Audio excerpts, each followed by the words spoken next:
Hello, people of the internet. This is MandKXbox, and welcome back to World of Tanks. Today, I've got a review of the KV-13, the Tier 7 Russian medium. It's a tier really weird. Tier 7 Russian medium tank. The other one, of course, has the T-43 as well. Now, this is a peculiar little tank because it's...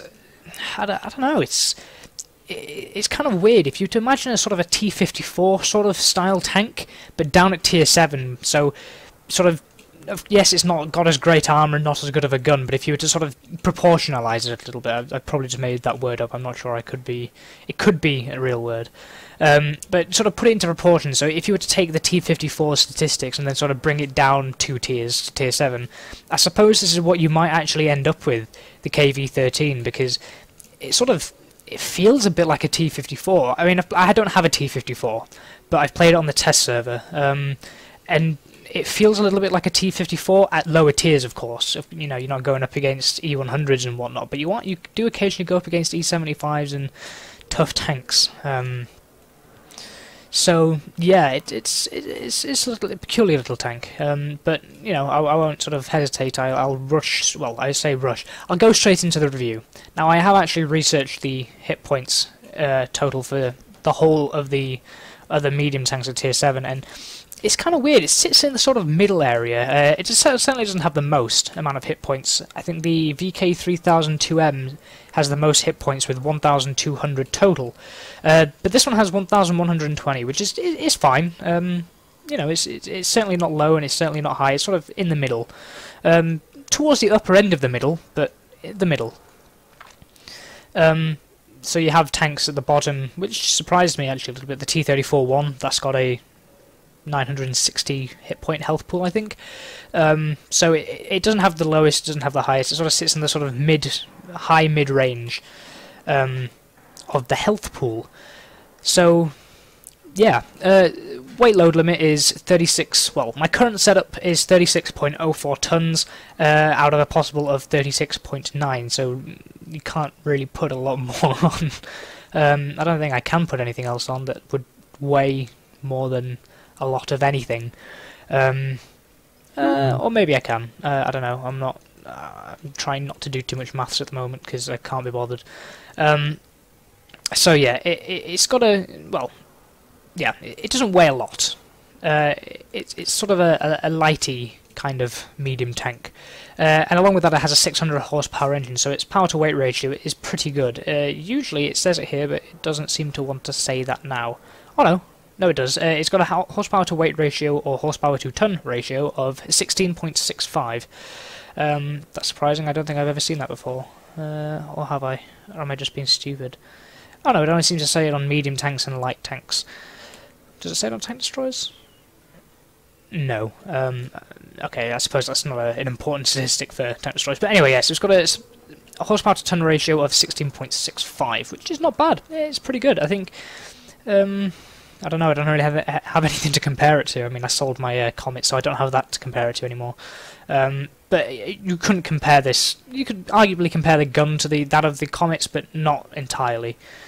So along with this sort of pretty good, not amazing, but pretty good, half-decent horsepower to ton ratio, you also get a nice 50 km/h speed limit. Now, it says 50 kilometers an hour, and you do get to 50 kilometers an hour, but it feels like it takes a while to get there. If you're going in a straight line for maybe 15 or 20 seconds without turning the tank too much, you'll probably get there, but it's a case of... This tank is more of a sort of moving between areas sort of a tank. I feel like you can move between short distances fairly quickly. I mean, you can move up the longer distances quite quickly as well, and it can definitely get... Like, it moves faster than a Centurion between place to place. You know, so you can switch flanks and you can sort of reposition yourself pretty easily whilst driving the KV-13, more so than you could do in the Centurion. I mean, you can do it in the Centurion, but you can do it more so in the KV-13. So it's sort of fast and a little bit nippy, but not sort of nippy, not very, very fast. So it's sort of got an alright sort of horsepower to ton ratio and a sort of alright speed limit. I mean, you know, it's certainly not matching the Cromwell 65, I think, or 64.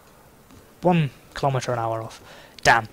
Foiled again. No, it's nothing like the Cromwell 64 km an hour, but it is a tier higher than the Cromwell. It has a 40 degrees per second traverse speed, which is pretty good. You know, there's not a lot of things that can sort of outturn this thing. I mean, if you were to rotate, well, I'm going to skip the armor for now because I'll view that in Tank Inspector, but if you were to sort of combine the traverse speed with the turret traverse speed, you're sort of rotating at about 84 degrees a second, which is nearly 90 degrees per second. So if you think 1 second your turret's facing this way, the next second it's facing this way, the next second it's facing that way, and then that way, and so forth and so forth. So not a lot of things are going to be able to sort of out-position you or outmaneuver you. You can sort of keep track of people that are trying to get around your flank. So yeah. Right, okay, so I've talked about this for a little while, which is actually a bit weird. I sort of jumped the gun a little bit. I am now going to switch over to Tank Inspector to sort of take a look at the collision model and the you know, how the armor performs against this tank. So if you bear with me, I shall be right back. Okay, so now we're in Tank Inspector. I can show you some stuff about the tank's armor and collision model. Now there is something that surprised me, because I had a quick play around with this just before I started the capture, and there is something that actually surprised me and sort of made me rethink how I was going to analyse the armor, because at first I was going to say that the upper plate, well, it's supposed to be quite strong. It's supposed to be 120mm thick, the hull armor of this tank. Now, whilst that seems amazing, and then you think, oh yeah, it's got that awesome fucking slope there as well that bounces things like you wouldn't fucking believe. It doesn't. It's very deceptive, like a lot of the armor and collision models, a lot like the Jagdtiger, which desperately disappointed me when, you know, it says, oh yeah, you have 250mm of armor. By the way, it's only the superstructure of the tank. Good to know. I will bear that in mind for next time. So it's a bit deceptive when it comes to the armor, and doesn't really tell the truth, but it still does a fantastic job, and we are going to take a look at why. So, as you can see, the maximum amount of hull armor you are going to get anywhere on the tank is 120mm, and we can see it is these bands here, and this is what it means when it's talking about the front of the tank. So when it says front of the tank 120mm, it's talking about these parts here. This little beak of the tank, if you wish, this little part here, and this sort of collar that goes around just underneath the under the turret, which means that this part here is only 60mm thick, which is the same at the sides and a vast majority of the rear. Now, in a way, this kind of trolls people a lot, because if you well, pay attention, most people, well, I'm wording this very wrongly at the moment, most people would be inclined to shoot a tank in the lower plate, just as a case of, oh, it's got strong armor, I'm going to shoot it in the lower plate to be safe. If you observe the KV-13, however, you'll see that actually the lower plate is pretty well armored. It's 100mm of armor stock, and the angle that you're shooting it at is, well, 125, 130mm. You're looking at quite a lot of armor here on the lower plate, and of course if you miss and hit this part here, you're looking at 120, and this little part up here as well. Now, whilst this may only be 60 here, if you were to shoot it straight on, so let's say best case scenario, you're shooting at it, well, normal scenario, somebody's shooting straight at you from the front, you're on equal ground, you're at equal height. Shooting at you straight on like this, you're looking at about 89mm of armor. If you angle the tank, I wouldn't say any more than about yay much, because any more than that, you're going to risk not having a ricochet. You're only going to get a maximum of about 92mm of armor. Of course, any more than that, all of a sudden, it looks like you could still pull off a ricochet with 122mm armor piercing, of course. That's the reference I'm using. So yeah, the tracks are quite bulky. So shooting it in the sides of the tracks do count for 100mm. Oh no, it counts for 20mm of spaced armor. However, it seems to decide that that comes to around 101, because 60 plus 20 equals 101. Apparently that's how the world works now, and that's how maths works. So yeah. Anyway, and if you were to ever shoot the tank straight on through the gun for whatever reason, that counts for 30mm of spaced armor, and shooting it straight down the gun barrel is equivalent to 130. The gun mantlet, it's not amazing. I mean, it's alright. I mean, it's got the most armor total on the tank, if you were to look at it. I mean, of course, if you hit it in these sort of areas around the gun, like most tanks do, there's an armor hole just behind it, so you're only looking at about 100mm of spaced armor. But go towards the edges, and all of a sudden you're looking at like a 265, 200. So yeah. Of course, the main armor is this collar around here, which does total to about 180, 190, 204. You know, you're looking at some pretty high armor values, so you can pull off some pretty amazing ricochets. I mean, this is a tank that you can rely more on the armor with than you could do with a Centurion. You shouldn't really rely on the armor of a Centurion to help you out and get you through situations. However, with the KV-13, you sort of have that, I don't know, you sort of have that confidence that if you were to angle the tank or wiggle the tank a bit, they might hit one of these parts here, they might miss, they might bounce off these armoured parts, and because there are more armoured parts to hit than there are non-armoured parts, I suppose it's a lot more likely to hit. I have bounced some incredible shots. I have bounced a shot from an ISU from the front with this thing. Undoubtedly, he was probably raging afterwards, but it's not impossible to bounce shots with this thing. At the side, like I said, you have the 60mm of armour here, the tracks also count for 20, and this top part here, again, the parts that you don't think are going to be the most armoured on this tank are the most armoured.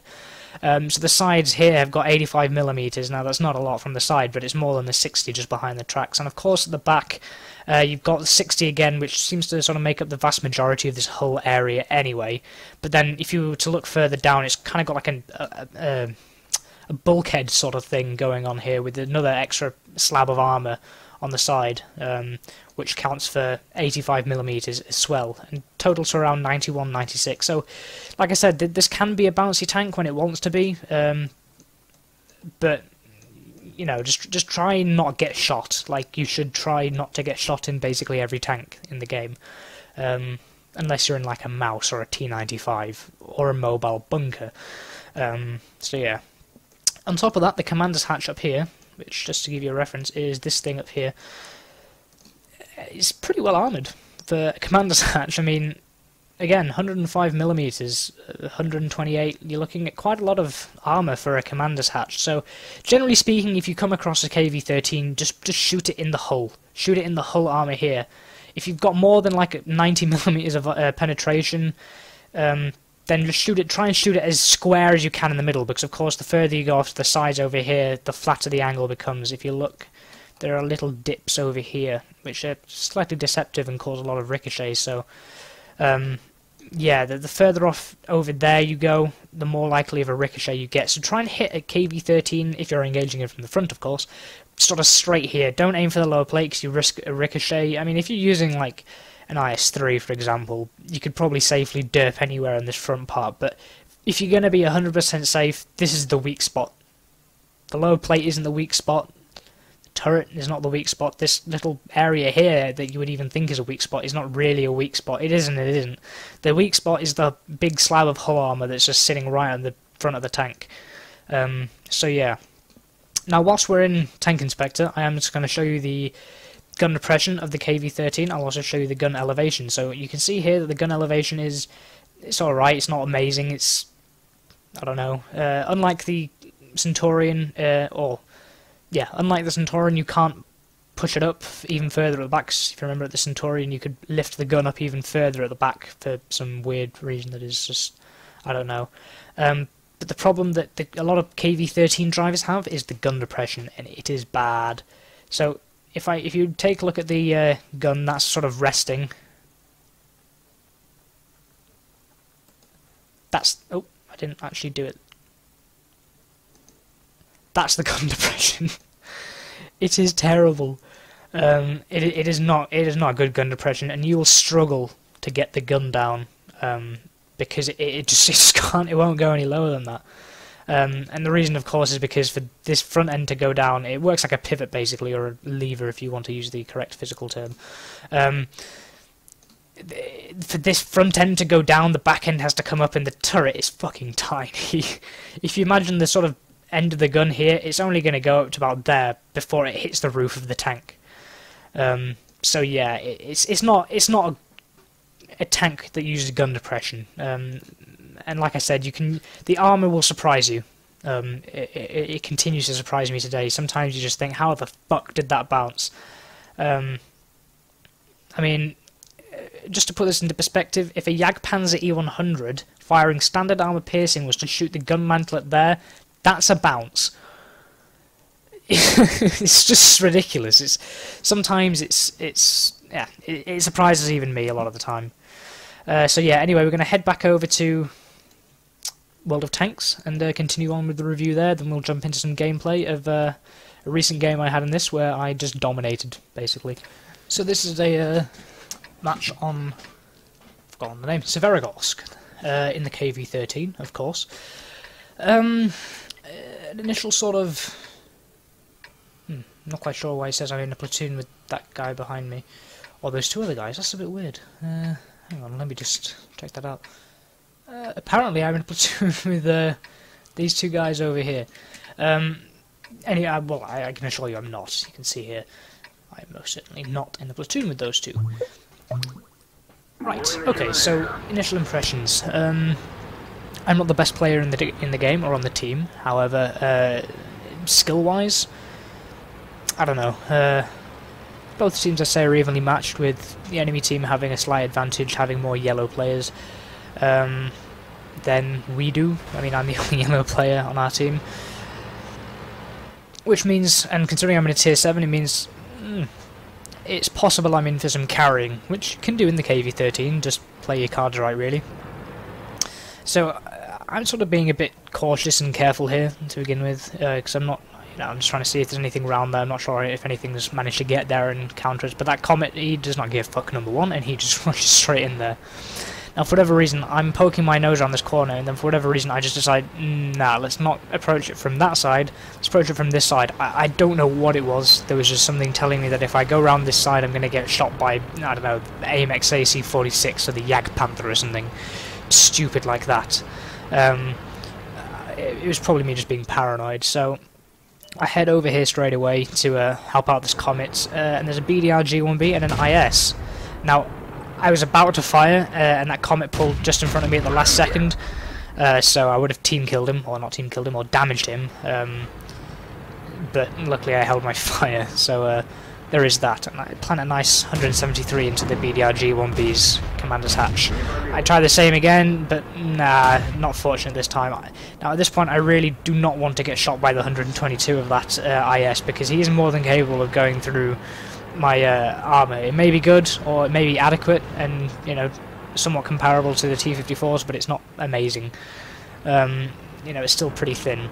So I go over here to try and use this sort of ridgeline here to sort of only poke my turret out, and I took a nice little shot at the commander's cupola of the IS over there. Now I'm trying to aim at the commander's hatch, or the little machine gun port on top of the BDR G1B. However, I am not successful, because it just hits his gun mantlet instead. Now I'm poking up over here to try and get a shot off at the IS, and it just misses. So I see him pulling back, and this time I just decide I need to go for it. And that was a pretty poorly aimed shot. He started angling his tank just as I fired. So I don't know. I suppose I was partly at fault there. So now I'm trying to see if I can get any more shots off at this IS, and it doesn't look like he wants to play ball. So, and this is the point where I look at the map and I just realise, oh fuck! If I enlarge that, because for some reason when I press control it does that. If you look over here, oh my bad. If you look over here, those heavies have pushed right the way through, and this Comet just stops right in front of me. Granted, he was trying to shoot the Cheeto. And I may have blocked him there, so if you do happen to be watching this video, Mr. Comet, I apologise to you. In fact, I don't regret that at all, because later on in the video, you're an arsehole to me. So, yeah, so now I'm just trying to rush over here and trying to assist where possible. I saw that the Nashorn and the AMX were... misjudged my shot there. I saw they were going down this little gully down here, so I tried to flank around the back, but I don't actually get any shots off into them. So now I see that Comet who I rammed into earlier, and, you know, he was about to get mullered by this Jagdpanther. And for the most part, he had the situation under control here. In the end, he didn't really need my help, but I felt like I needed to at least try and come and protect him. So I come over here, wait for him to put another shot in, fire, and then finish him off. So now I'm here thinking, yeah, I've done a good thing, and oh yeah, he just shoots me in the side of the turret, because so this is the point where I just think, bit of an arsehole, so I report him for unsportsmanlike conduct. The game at the moment looking pretty bleak. They are winning 10-6, and we're about to lose the Comet. Admittedly, I do a bit of an arsehole thing here, and I just kind of, subconsciously, I let the AMX kill him. Now, I know for a fact that I can't go through I can go through a lot of things, but I can't go through the front of a AMX M445 with this with this 85mm. So you see me loading a premium shell, and I plant it straight through the front anyway, and then I immediately switch back to AP. And this is what I mean when I say I don't like using gold, because I don't know. So I suppose it was a bit dirty shooting at that AMX, but I don't know. I had to do it to just secure the kill on him, because he was a yellow player, one of the better players on his team, on their team. So I blow the tracks off this IS over here. Admittedly, I was trying to get one through his gap, but it turned out to be alright, and now he's stuck in this position, and he just can't get his gun down to hit me. The Panzer IV-H gets a pretty good shot into me, actually. I'm not quite sure how much damage he does, but he does a lot. I decided to just get my tracks up as fast as possible. I was expecting this KV-1S to have the 122, so I was a bit surprised when he comes around with the 76mm. Finished off the KV-1S, so that's 2 tanks destroyed in the space of like 30 seconds. Panzer IV-H plunged another one into him. Trying to get the cupola. And there we go, kill confirmed. So we're on a Top Gun, and in the space of like a minute and a half, we managed to completely turn the game around from losing 10-6 to drawing 12-all, but not much time to sort of be sitting around and sort of laughing at the fact that I just got a Top Gun. I do need to help out now, because although those 2 guys in the platoon, I think they've done a pretty good job this game, considering they're the only other people that have got killed in, well, other than the Chiuri and the Comet. They've done pretty well for themselves, but unfortunately this AMX AC-46 is, well, he's just about to go derp them. So I fire clutch, well, semi-clutch at the AMX, he finishes off the M6, and then he moves in to kill the KV-1S. Now, admittedly, if the KV-1S had not planted that shot into the 46, and there's the M445 calling me a gold noob, the outcome of this game would have been a bit different. Maybe I shouldn't have stopped in front of that 46 as long as I did. That was potentially a bit of a misplay, because if he'd fired clutch and penned me, I'm not sure how much damage his gun does, but it's possible he could have killed me there. So that was a bit risky, but I got the kill anyway. So now it's tense. 14-all, me versus a Black Prince. I'm on 7 kills. The Black Prince has probably been spotted this game, just for whatever reason XVM isn't registering it. I spot the Black Prince. I don't think he spotted me. The way that his gun is pointing the complete opposite direction, he would have been able to see me. Now, instead of going straight for him, I decided that I think it'd be better to use the advantage. Well, I decided to use the fact that I'd spotted him before he had managed to spot me, so the fact that he hadn't spotted me and I spotted him as an advantage to me to be able to get round his flank and, well, basically get a few shots in for free. And now I'm, I definitely want to make these shots count. I want to win this game. I'm sort of really in the zone now, so I do load premium rounds now. Because I'm not sure if this guy turns around and he's got his front towards me, I want to make sure that I've got my gun pointing at him, ready to penetrate him, regardless of the situation. As it just so happens, though, I do have his backside, which is sort of what I was hoping for. And again, I'm just sort of using these ridge lines to make sure that he can't hit me. That one looked like it should have been a ricochet, to be honest. This Black Prince he just can't hit me until I do something really, really, really stupid, and you are about to see me do this really stupid thing. So he fires, and I decide that I'm able to get over here before he's reloaded, just completely forgetting the fact that he's got a ridiculous reload. Oh shit, he's just tracked me. He's going around my side. I missed that shot. I'm on 55 hit points. Fuck, fuck, fuck, fuck, fuck, fuck, fuck. Oh. That was a close game. I could have easily thrown it completely away had I... Ideally, what maybe I should have done is I should have, instead of going straight for him here, when I spotted him and when I saw him going into this little gully over here, instead of going straight for him, I should have backed off, waited for him, or backed off, pretended to go around this way, waited for him to drop off my radar, then go back around whilst he's got his turret pointing the other way, or just go around this way completely, or something of the sort. But I think it was just lucky that I reloaded before he did then, because man, it was tense. I'm not gonna lie. But it was certainly a very hard carry. But I think like this has sort of demonstrated to you just how you can really position yourself where you want to be at the right time with the KV-13. You can easily sort of position yourself in a way that you can throw yourself superior to everyone else. I mean, I'm not sure if you counted back when I was facing off against the IS, but whilst I was dealing with the IS, I had a KV-1S. Granted, he didn't have the 122, so it wasn't a terribly large threat, but he's a KV-1S, so it doesn't really matter. I didn't know that at the time he didn't have the 122.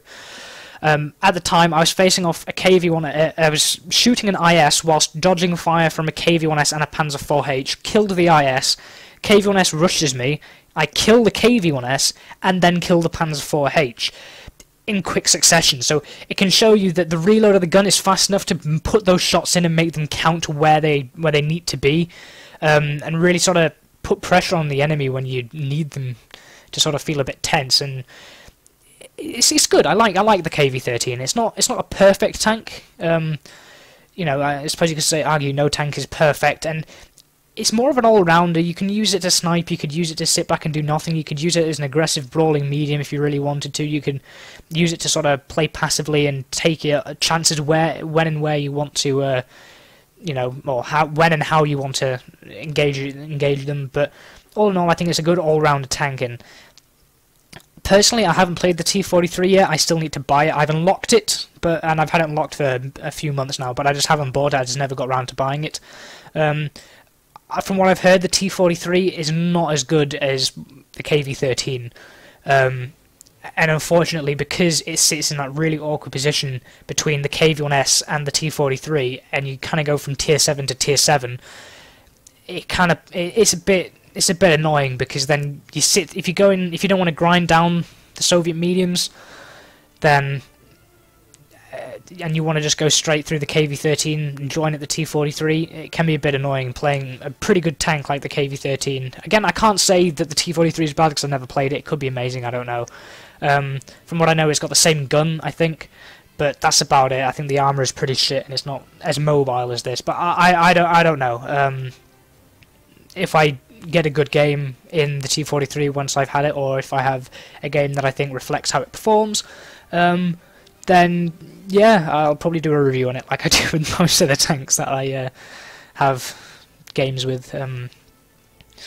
But yeah, it's certainly a good tank, and I think if you want to get used to playing mediums and you want an easy medium that's not too hard to learn how to play, I'd probably suggest the KV-13 because it's got a good balance of armor and speed, and the gun is alright. And if you're sort of trying to learn how to switch between premium ammo and armor-piercing ammo, or standard ammo and premium ammo, and sort of trying to understand when the best time to do it is. For example, engaging the M4, I knew that maybe my gun wouldn't penetrate the front of his armor 100% of the time, and I needed to kill him because he was one of the better players on their team, and he was a tier 7 heavy. So I suppose had I not loaded gold there and had I not penetrated him, the result would not be the same. So I think it's a case of putting it into perspective, but at the same time not spamming gold, because if I'd been spamming this gold from the beginning, then I wouldn't have had the gold to kill the M4, and I wouldn't have had that gold to certainly secure the kill on the Black Prince, because who knows, some of those shots that went in with the gold may not have done with the AP.